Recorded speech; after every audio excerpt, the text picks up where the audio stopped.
பதவி விலகியுள்ள பொருளிஸ் மந்திரி பசாருக்கு எதிரான அரசியல் சதி குற்றச்சாட்டுகள் குறித்து பரிகாத்தா நேஷனல் உச்சமன்றம் கண்டிப்பாக விவாதிக்க வேண்டும் என பாஸ் கட்சியின் துணைத் தலைவர் டத்தோ துவான் இப்ராஹிம் துவான் மான் வலியுறுத்தியுள்ளார். ஷுக்ரி ரம்லிக்கு வழங்கி வந்த ஆதரவை 5 பெர்சாத்து சட்டமன்ற உறுப்பினர்கள் மீட்டுக் கொண்டுள்ளனர்.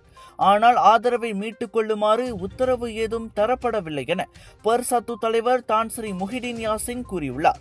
பொருளிஸ் ராஜா ஆணைக்கேற்பவே புதிய மந்திரி பசார் வேட்பாளர் பெயர்கள் சமர்ப்பிக்கப்பட்டுள்ளன. இந்நிலையில் அங்கு என்னதான் நடக்கிறது என்பது பற்றி பெர்சாத்து சட்டமன்ற உறுப்பினர்களிடம் விளக்கம் பெறப்படும் என முஹிடின் தெரிவித்தார். எது எப்படி இருந்தாலும் அந்த 5 செயல் ஏற்றுக்கொள்ள முடியாத ஒன்று. காரணம், பாசும் பெர்சாத்துவும் ஒரே கூட்டணி கட்சிகளாகும்.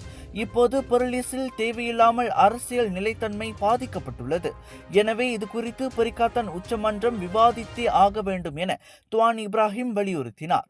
வெளிப்படைத்தன்மைக்கும் கூட்டணிக்குள் உட்பூசல் குழப்பங்களை தவிர்க்கவும் இது முக்கியம் என்றும் அவர் சுட்டிக்காட்டினார். முன்னதாக அந்த 5 பெர்சாத்து சட்டமன்ற உறுப்பினர்களுடன் சேர்ந்து கொண்டு ஆதரவை மீட்டுக் கொண்ட 3 பாஸ் சட்டமன்ற உறுப்பினர்கள் கட்சியிலிருந்தே நீக்கப்பட்டனர்.